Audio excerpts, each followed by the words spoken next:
Hello and welcome to another episode of Power and Diplomacy in Pre-Colonial Africa. My name is Adebayo, Olowo-Ake. In this podcast, we will go back in time to the 14th century and traverse the Western Sudan savanna belts of Africa to reopen the glorious past of the famous Mali Empire. Did you ever hear of such an empire?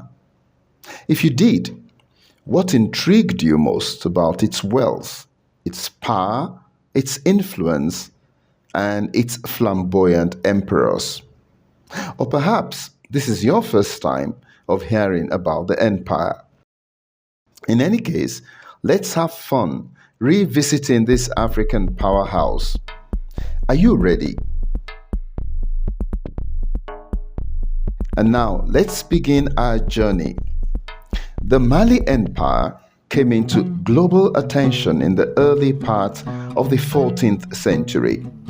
It was the epicenter of a vast trade route that saw Arab traders interact with African merchants and spawned a huge economic relationship that increased the income of the empire and enriched its population and its emperors. Its emperors used its income to develop the empire's educational system, prospect for gold, and extract and export salt, as well as evangelize Islam and ensure its spread to other parts of the empire. Most of what we know about the hugely successful and popular empire have been obtained from the chronicle of Mali's own historians themselves, Djanka Tassey Conde and Djibril Tamsir Niane, as well as, of course, from the chronicle titled Rihlah, compiled by the popular African-born Arab traveler Ibn Battuta, who at some point in time was even a guest of the royal courts of the empire. What are we going to be looking at? Well, there are just three Malian personalities that are of interest for our story. They are Nare Fa Magan, Mari Djata, better known as Sundiata Keita, and Mansa Musa Keita I, popularly known as Mansa Musa. The first was a king, and the other two were emperors. Did you ever hear of the great Emperor Sundiata? He was larger than life, as was the history of his birth and early years. We, however, cannot talk about him without talking about his father, Nare Fa Magan, who ruled Mali from the beginning of the 13th century. He was reputed to have been a great hunter, courageous man, and of immense spiritual power. He would later adopt the Islamic faith. Nare Fa Magan was said to have received a prophecy from a fellow hunter from another kingdom. That hunter told him that there will be a set of 3 visitors from another land who would come to see him. This would be 2 hunters and an ugly woman, a hunchback, and that he must marry that woman because she would bear him a son that will become the greatest king of Mali. As prophesied, those hunters visited the king with the woman, whose name was Olowo-Ake, who they said was a wild buffalo that had been terrorizing the land of Do on account of her extraordinary powers, including her capacity to transform from being human into becoming an animal. After Nare Fa Magan had married Olowo-Ake, she conceived and gave birth to a male son who was given the names Djata. Over time, those 2 names merged into one word and became Sundiata.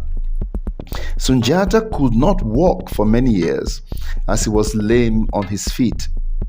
he became victim of palace intrigues as the first wife of Nare Famagan, called Sasuma, wanted her own son Dankaran Tuman to become king.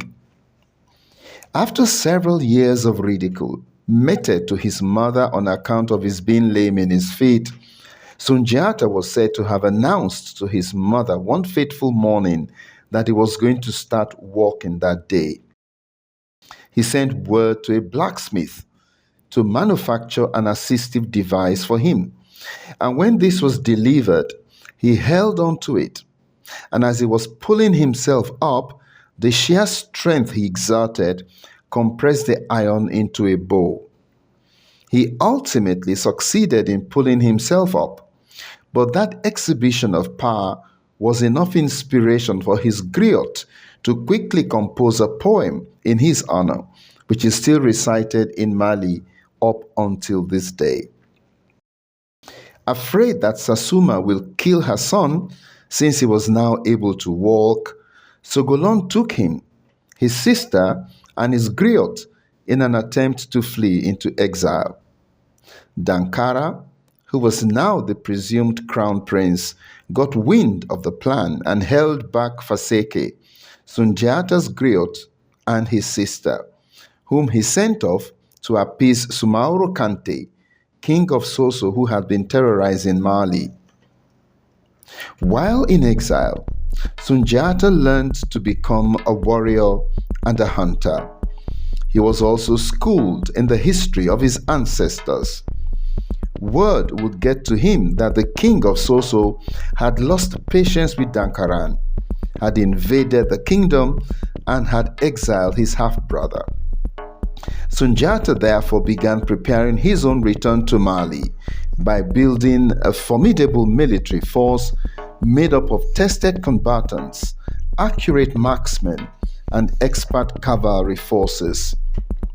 Once ready, he proceeded home and came across Sumaoro's forces in the city of Kita, where a brutal battle took place, but Sundiata decimated every one of his foes.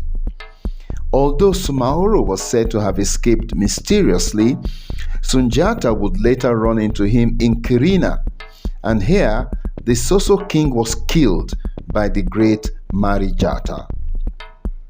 Upon returning victoriously, Sundiata claimed the throne of Mali and started consolidating political power. After this, he began rebuilding the kingdom by expanding its territory. He did that by establishing a confederation of many kingdoms to form what became the glorious Mali Empire. That expansion saw him take over a substantial part of the Ghana Empire, which vested in Mali the vast gold fields of the Ashanti and made the Mali Empire very rich. Mansa Sundiata repositioned Mali to benefit from its strategic location, which saw it straddle the trade route between the Arabs and African merchants, and this greatly increased taxes into the treasury of the empire. He extracted and exported salt and also exploited the gold fields of Ghana, which were now part of his empire, and used this new income to fund education. He gave topmost priority to education, which saw teachers being highly paid. It was recorded that trade in books and manuscripts fetched the highest income that could be obtained from engaging in any other business endeavor. Several historical accounts attribute this love for education by the Mali emperor to spawning the now globally acclaimed manuscripts that have been preserved for several centuries in the city of Timbuktu and have today acquired a United Nations Educational, Scientific and Cultural Organization UNESCO Heritage Award. Perhaps one of the greatest achievements of Mansa Sundiata that is hardly spoken about was his proclamation of the first known human rights charter embedded in the constitution of the Mali Empire. This is how this charter is recorded by UNESCO. In the early 13th century, following a major military victory, the founder of the Mandingo Empire and the assembly of his wise men proclaimed in Kurukan Fuga the new Manden Charter, named after the territory situated upon the Upper Nile River basin between present-day Guinea and Mali. The Charter, one of the oldest constitutions in the world, though mainly in oral form, contains a preamble of 7 chapters advocating social peace in diversity, the inviolability of the human being, education, the integrity of the motherland, food security, the abolition of slavery by razzia, and freedom of expression and trade. This was the gift of Mansa Sundiata to the world, and affirms that an African empire in the 13th century had already enshrined human rights as a constitutional provision. We must note that the Universal Declaration of Human Rights was only adopted by the United Nations in 1948. Today, Manden Charter, proclaimed by Emperor Sundiata of Mali, has been inscribed on the representative list of the intangible cultural heritage of humanity. The great Mansa Sundiata Keita died in the year 1255. And with this, we have come to the end of this podcast. Remember to add in the section below any comments you think can help our understanding of this topic, or to include any information you think may have been omitted. Join me in the next podcast as we explore the reign of the greatest ruler in Africa's Western Sudan Savannah Belt, the great Mansa Musa Keita I, popularly known as Mansa Kankan Musa.